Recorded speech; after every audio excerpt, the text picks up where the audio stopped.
Мен силерге бир тууган болуп жүрдүм эле го. Унуңар жок болсо унуңарды алып берип аттым эле го. Отуңар жок болсо отуңар ташып келип берип аттым эле го. Мен жылаңаш жүрсөм да мен атарам мен жүрдүм эле го я ошол жерде. Сотко кайрылды. Алтымышева Дамира деп аталуучу. Ошол атамдын кызы.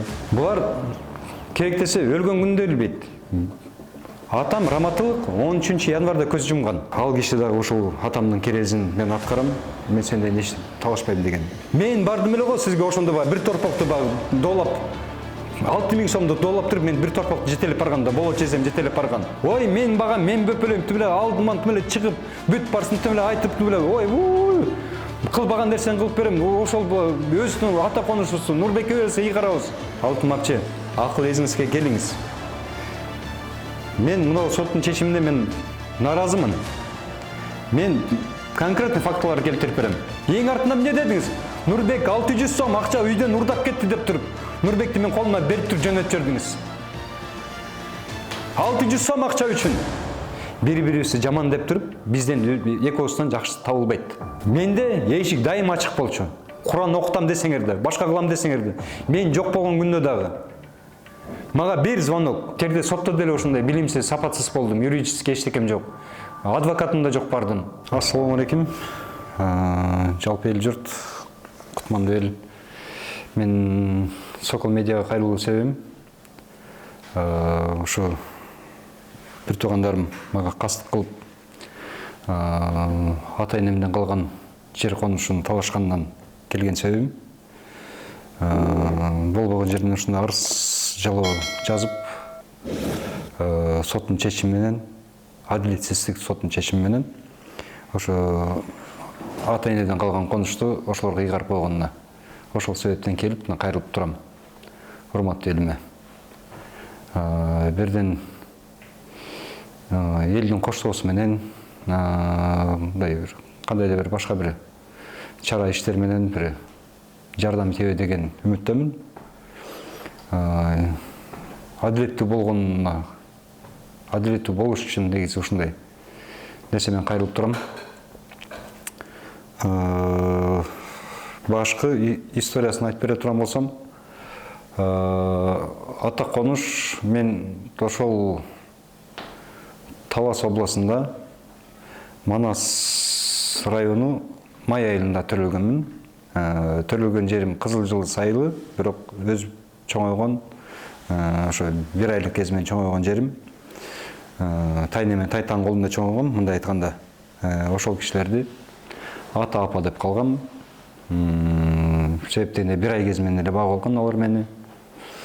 Өзүмдүн апам Алтымышева Санам өбү, ата апа деп аткан кишилерим Алтымышев Абдулда, Алтымышева Азим.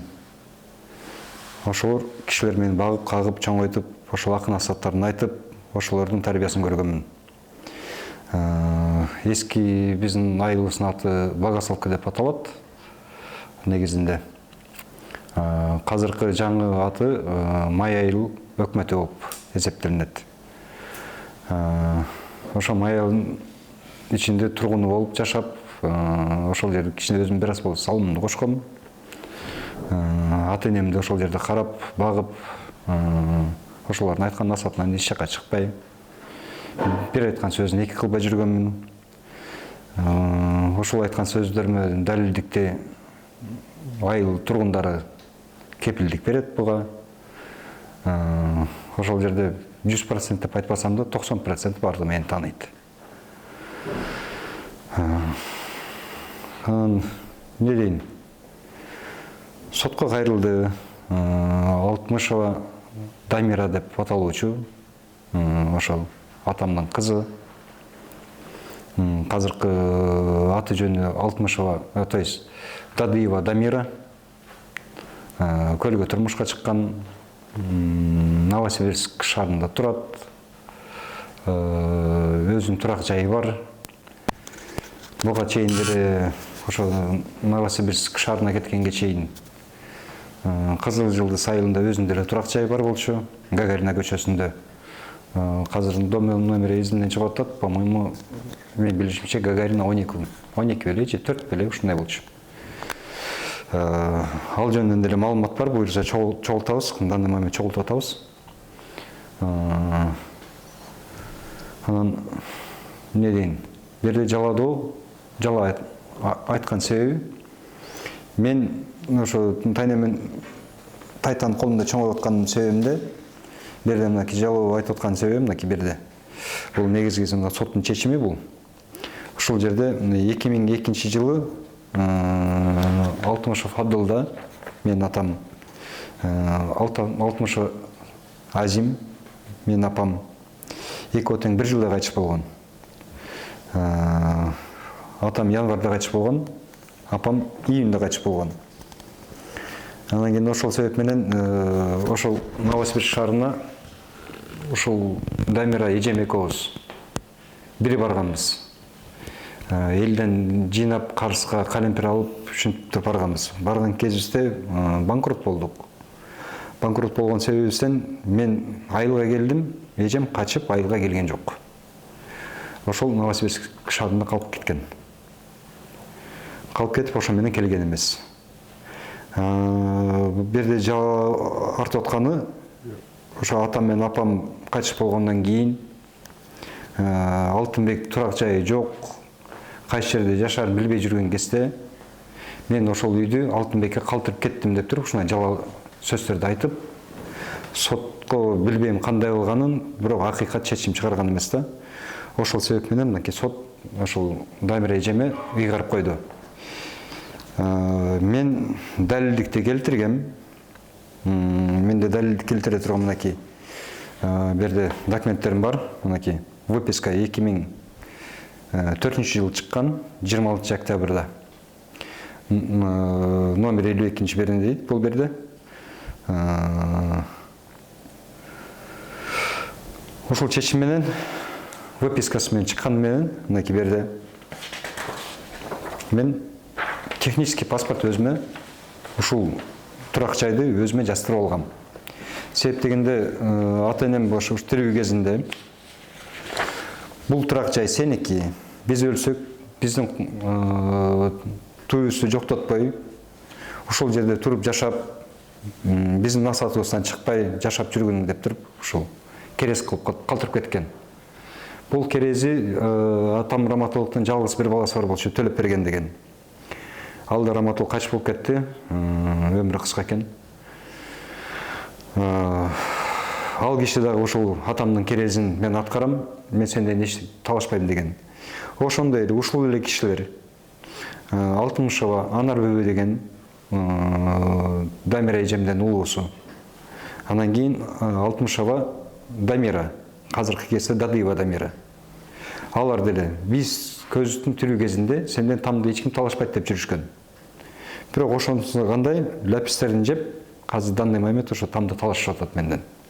Талашкан себебинен даже мына сотко берип, соттон чечимди да чыгарышып алды. Сотко билбейм кандай кылды, эмне кылды, мени көрсөттү билбейм. Көргөзмөсү мени толук канааттандырган жок.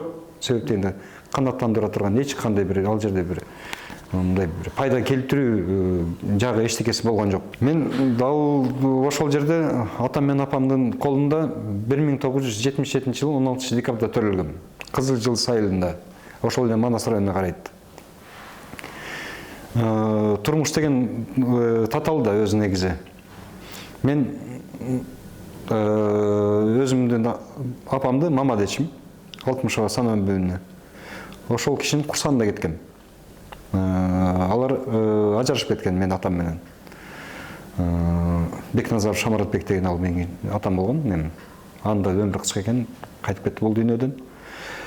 Ошо курсагында кетип, мен ушу кемпир чалдын колунда чоңоп калдым. Ушу тайнеме тайта. Ошолорду ата-апа деп калгам. Мен 1 айлык кезимде ошо кемпир чалдын колунда таштап, мамам экинчи турмуш куруп кеткен. Ошол себептен ошол үйдө калгам да негизинде. Ошол кезге чейин ошол жерде окудум, ошол жерде чоңойдум, ошол жерде насаат алдым, ошол жерде акыл алдым. Атам менен энем мага жаман тарбия берген жок, жакшы тарбия беришти. Жакшы тарбия беришти деп мен ойлойм да өзү негизи. Бул жакшы тарбия берген нерсени Багасовка нел деле тургундар бүт барсы, сосед калкыш колуңдан бүт барсы далилдеп берет буну. Анан 2002 жылы айтып атпаймынбы, ошо атам, апам да экөө тең бир жылда кайтыш болду. Атам жылдын башында, апам жылдын ортосунда кайтыш болду. Кайтыш болуп анып өткөндөн кийин ошол турак жайда мен калгам. Тирүү көзүндө өздөрү негизи айтып жүргөн, керес кылып бул үй сеники деп.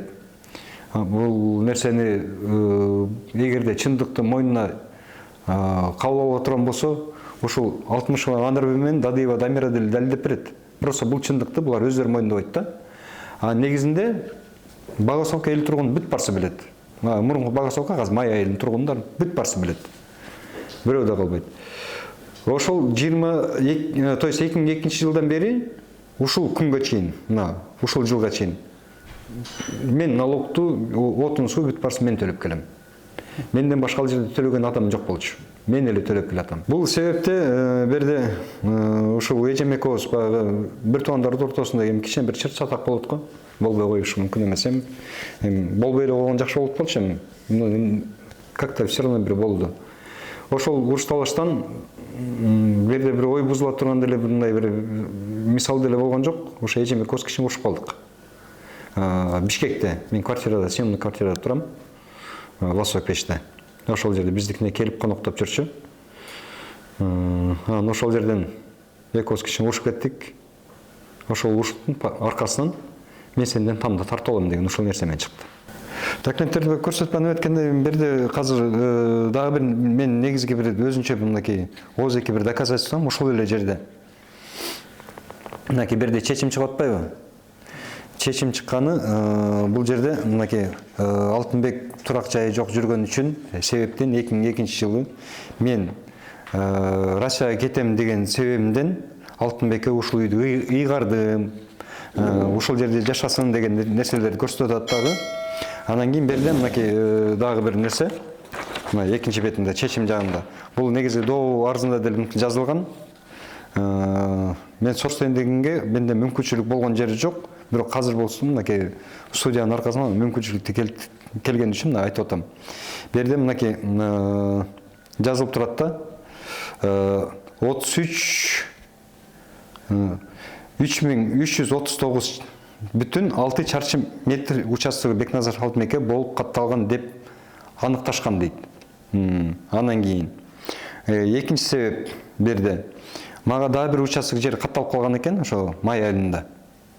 Ал нерсени мынакей 30 сотик жер да, мындай кыскача айтканда 3000 чарчы метр дейт. 30 сотик деп катталып турат. Булардын эмеси, булардын далилдеп келген фактысы болуп атат да. Мен бул фактыга мен документально опровержение бере алам. Берде биринчиден ата энемдин конуш жери, ал жерде 3339 эмес, то есть 33 сотик болот атпайбы? 33,5 сотик деп коюшчу, толуктап мынакей. 33,5 сотик эмес. Берде 33,5 сотик жери жок. Мынакей берде менде бар, мынакей кагазым. Бул жанагы эмне деп коет? Кызыл китеп эмес, но тем не менее жанагы кыскасы мына берде мынакей жазылып турат. Менин жерим берде 37,26 сотик. 33,26 сотиктин ичинде 19,38те менде пристройка бар. Ошол жердин ичинде. Булардын келтирип аткан доказательствосы 33,5 сотик болот атпайбы? Ошодон меники 37, почти 37,5. Меники 4 сотикка ашыгы менен чыгып атат. Негизиндечи. Анан кийин берде экинчиси жер каттоодо нөттөр мага ошибочный жазылып калганбы же кандай болуп жазылган, мен мындай эле жыйынтыгына чыгам. 30 сотик жер деп атат. Бул 30 сотик жер мага жазылып анып өткөндөн кийин мен бул балама ыйгарып койгом да. Мен отказнойду бергем бул жерден. Отказнойду берип туруп, быйыл мынакей неме кышында, январь айында, январь этегинде дейм, февралга жакын жер участогу, жер тилкеси для пристройки. 30 сотик деп айтылып атпайбы? А берде 30 сотик эмес. Ал жерде 0,24 га деп тур берилген. 0,24 сотик. Андан кийин быйыл эле ошол жерди мен балам отказ берип туруп, жерди өлчөп анем эткенибизде 0,24 болуп чыккан жок. Себеп дегенде ошол 0,24 болуп чыгыш үчүн өкмөттүн стол электр энергия кире турган жери мен участогума кирип туруп ошол жерде туруп калган экен. Булар аны деле ойго алган эмес да. Мен бирде алдай турган болсом, Кудай сактасын. Ошо мен өлчөп неткенден кийин меники жаңы өлчөм менен меники 22 сотик болуп чыкты. Азыр данный момент. Ошо балам ыйгарып берген жер. Мен ошондо 22 сотикте мен отказ бердим. Баламдын намына. Себептен мен балам ошол жерде демеде айыл өкмөтүндө заявление деле жасаганбыз, очередьте турган болчу. Ошо очередьте турган себебинен, тем более өзүң балаң болуп аткандан кийин бөлөк ыйгарбайсың, өзүң балаңа кетсин дейсиң. Ошо мен отказымды да жазып туруп, мен өзүм балама бердим. Анан соттун чечими берде ушундай болуп атат да. Бул Алтынбектин атында 2 жер участок жер тилкеси бар деп. Ладно, хорошо, жер тилкеси болсун. Жер тилкеси болгондон кийин жер тилкеси менен боло турган болсо мен талашпайт элем.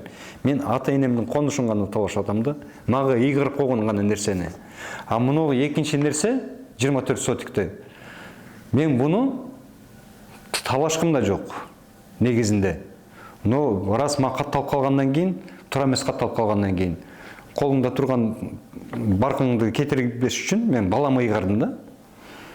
Себептен балам деле 21-ге толуп калды. Мынакей эртеңки күндө үзөңгө салып турат, үйлөнөм деп. Жок дегенде бир участок өзүнүн мойнунда болуп турсун деп. Андан кийин мына ата конуштан мен баш тарткан эмесмин. И баш тарткым да келбейт. Акыйкатсыз чечим. Булар даже берде элементарный, мен азыр мына жер жөнүндө эле айтып атам дагы. А эгерде ата-эне жагынан эгерде келиштире турган болсок, мынакей берде мына жазылып турат дагы деле. Ушул эле жерде мына соттун чечиминде атам менен апамдын өлгөн күнүнө чейин ушул убакка чейин бири келип туруп, эшиктин алдыма келип туруп, бир Куран окуп койгон эмес. Ошол жердечи, ошо эки кыз тең. Ошо Анар бапчем дагы, Дамир апчем дагы келип туруп бир Куран окуткан эмес. Атамдын өлгөн күнүн да билбейт. Ошол Дамир апчем, той Анар бапчем жерге эстелик коюн деп аткан кезде балдар бирөө келип туруп, ата-энесин келип туруп, бир сүрөткө да тартып алган эмес. Сүрөткө, мына кадимки эле келип туруп, бир сүрөткө тартып алган эмес. Мен сүрөткө тарткан экенмин ошол кезде. Мен сүрөткө тартып келгенде, ошол тарткан сүрөт менен Анар бачем барып туруп эстеликтин сүрөтүн чыгарышты. Мен эгерде жалган айта турган болсом, мынакей Кудайым үстүмдө туруп, ошол сүрөтүндө Анар бачем алиге чейин колумду даже бербейт. Бериңиз десем, сен эмне кыласың дейт. Мен атаммын. Сен ата-энең болсо, менин да ата-энем, мени да баккан дегем. Андай сен ата-энең болсо келип туруп ошол кезде ошол сүрөткө тартып албайт белеңер. Ошол сүрөт менен барып эстелик чыгарып алып бериңер дейт. Мен ал сөзгө чейин барып туруп айткам. Булар керектесе өлгөн күндө билбейт. Атам раматылык 13 январда көз жумган. 13 январда. Булардын берде жазылып турат 20 январ дейт. Кудайды карап туруп, анан барып туруп далилдеп тургандан бир сүйлөбөйсүңөрбү, алтындарым? Мен силерди жамандагым келген жери жок. Силер ушул нерсеге келтирип атасыңар да. Ой, алтындарым, апчелер, акыл эзиңер барыңар да этеңиңерди таппайсыңарбы, эзиңер жийип. Апамдын өлгөн күндө 20 июнга алып туруп такып атасыңар. Апам 1-июнда кайтып болгон. 1-июнда кайтып болуп, 3-июнда коюлган. Ой, силер даже билбейсиңер кайсы күндө барып туруп Куран түшүрөрүңөрдү. Мен күндөрүн калтырбайм, мен дагы да болсо дайыма 13 январ менен 1-июнда мен Куран келтирип турам. Куран космос. Кайсы жерде түшүрсөң, ошол жерден жетет. Жетет, ракета болуп туруп жетет. Мен силерге бир тууганмын. Мен кайсы жерде жүрсөм, мен бир тууганмын. Мен Америкада болсом, мен силерге төркүн болом. Причем здесь там. Тамдын берде эч кандай немеси жок болчу. Силер менен катташ керек болчуңар, там менен катташпай. Мен силерге ушундай доо арзым бар да. Мына мен силерге эмне жакшы кылбай койдумбу? Отун суңарды таш бербей койдумбу? Алтындарым. Мен силерге бир тууган болуп жүрдүм эле го. Унуңар жок болсо, унуңарды алып берип аттым эле го. Отуңар жок болсо, отуңар ташып келип берип аттым эле го. Мен жылаңаш жүрсөм да, мен атарам, мен жүрдүм эле го ошол жерде. Анар бапче. Ошол жерде мен жүрдүм эле го. Кызыл чаң чабам десең, чөбүңдү ташыйм десең, калемпириңди жүктөйм десең, мен жүрдүм эле го. Красноярскиде 21 күн калемпир сатышкан ким эле сизге? Дамир апче, сизге деле ошону айтам. Ким жардам берди эле сизге? Ошол эле Анар апчем сизден 6000 сомду доолоп аткан кезде ким жардам берди эле? Мен жалгыз бир торпогумду берип, мен сизге жардам бердим беле апче. Бир жалгыз торпогун берип, үйүңүздө унуңуз жок, светиңиз өчүп турган кезде мен барып туруп 2 капунду алып бердим эле го. Калганынан мынакей дагы тыйын деп туруп, май чайыңызды алып келип алыңыз деп туруп, мен бердим эле го. Кыздарыңызды, кызыңыз менен балаңызды үйдө 1 жыл биз бактык элек го. Анар апче, уялсаңыз, кийинки жылында ошо 1 сом акчага муктаж болгонсуп, колуңузда бар болуп турса дагы, ошо кыз менен баласын үйүңгө, ой, мен багам деп, ошонун кыз менен баласы менин үйүмө качып келди эле го, Менин үйүмө качып келди эле го. Алтынбек бизди түшүндүрүп, Анар апчем кордоп атат деп туруп. Мен ошол бир сөздү Дамир апчеме жеткизген жокмун го. Мына айта турган күндөр келди. Кандай мына адилетсиздик кыласыңар, Мен бардым эле го сизге ошондо бир торпокту доолап, 6000 сомду доолап туруп, мен бир торпокту жетелеп барганда, болот жесем жетелеп барган. Мен барып айттым эле, апче, биз деген бир туганбыз. Эмне болуп кетти? Ошо 6000 сомго муктаж болуп калдыңбы? Жетпеген бир сом дагы деле жетпей жатабы деп мен сизге бердим эле го, ушул сурооду. Жооп бере албай отурдуңуз эле го ошол жерде. Башыңызды ылдый жерге салып. Мен бир туган болдум.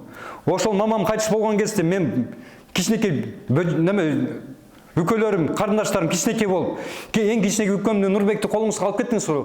Ой, мен багам, мен бөпөлөйм, тимеле алдыман тимеле чыгып, бүт барсын тимеле айтып тимеле, ой, кылбаган нерсени кылып берем. Ошол өзүнүн ата конушусу Нурбекке берсе ий карабыз. Закинди болсо бөлүп таштайбыз Айырбекти деп. Кандай нерселерди обещать эткенсиз мага? Ошонун бирөөнү да аткарган жоксуз го, бирөөнү. Ең артынан эмне дедиңиз? Нурбек 600 сом акча үйдөн урдап кетти деп туруп, Нурбекти мен колума берип туруп жөнөтүп жибердиңиз. 600 сом акча үчүн. Нурбекти мен алып кеттим. 10 менен 11-ди мен колумда бүтүрдү. Кичинекей ымыркай баланы алып кетип туруп, анан кийин бар эң артына чоңоюп алгандан кийин бой жетип баратат да. Апче, Дамир апче, дагы да болсо айтам, кайрылам сизге. Алтын апче, акыл эсиңизге келиңиз. Мен мына соттун чечимине мен наразымын. Мен конкретный фактылар келтирип берем. Мен ушундай фактылар келтирип берем. Мен сизге окшоп сотто барып билбейм, эмне кылдыңыз, кандай кылдыңыз, мен доказательством жок. Уккан эле имиштерим эле бар. Туура эмес чечим кылып атасыз апче. Дагы да болсо алдыңыздан кетейин. Алдыңыздан дагы бир жолу айтайын. Мына райымыздан кайттыңыз. Бири-бирибизди жаман деп туруп, бизден экөөбүздөн жакшы табылбайт. Акыл эсиңизге келиңиз. Эл журттун ичинде, ошол Богословканын ичинде, ошол тамды алган күндө дагы сиз ал жерде жашабайсыз. 100% билем. Жашабайсыз. Ал тамды сиз сатып эле андан кийин жок кыласыз болду. Ал жерде башка эч ким жашабайт. Кыргыз жашаса да Кудайга шүгүр. Бир какой-то бир түрк, бир орус, бир Матвей, бир Хусейн бирөө жашасачы. Ошол үйгө кайрылып бара аласыңарбы? Ошол сөзүңөрдү барып туруп айта аласыңарбы андан кийин? Ошо ата конушка барып туруп биз Куран окутайын дедик элек деп туруп. Ошол бир какой-то бир орус же Матвей же бир Андрей сизди ошол эшиктин алдыга киргизеби? Андан кийин. Менде эшик дайым ачык болчу. Куран окутам десеңер да, башка кылам десеңер да. Мен жок болгон күндө дагы. Мага бир звонок. Үй дайым ачык болчу. Үйдү мен эч кимден култап алып кеткен эмесмин. Мен Россияга кетсем да, Бишкекке кетсем да, үй мен чөнтөгүмдө эмес болчу. Үй Богословкада турган, май айылында. Ошондой эле. Бир жөн эле бир чындык, бир акыйкат керек болуп тур да. Менде көп эле информация бар. Мен да азыр данный момент мынакей азыр биринчи келип кайрылып атам ошо Сокол медиага. Мен доказательстволор менен деле келе алам, толук конкретный форматта доказательстволор менен. Даже мындай айтканча, жана закон боюнча, беренелер боюнча, закондордун кандай беренеси бар, эмне беренеси бар, ошолорду мен териштирип те келе алам. Казыркы берде мен карапайым жөн эле багы закон жагынан эч кандай билим сапатсыз адам болуп келип атам. терде сотто деле ушундай билимсиз, сапатсыз болдум, юридический эчтекем жок. Адвокатым да жок бардым. Бирок ошондо дагы мен акыйкат, соттун акыйкат, адилеттүү чечими бар деп туруп мен ошентип баргам. Мен эгерде мындай боло турган болсо мен адвокат менен бармак болчумун. Толук дайындык менен бармак элем. Айыл тургундарынан бир да бир неме доказательствого бир мынау сен сөзүңдү колдойбу деген бир күбө жок. Сот чечим чыгарды. 1 грамм бирөөдүн бир күбөсү жок. Урматтуу биздин президент Садыр Нуркожоевич Жапаровго кайрылуум. Жана ошондой эле УКМКнын төрагасы Камчыбек Кылышаевичке ушул нерсени, ушул болуп аткан нерсени бир адилеттүү чечимге чыгарып бериңиздерге суранычым. Мен кайрылуум ушул. Будан башка мага эчтеке кереги жок. Ата конушумду өзүмө бергилечи болду.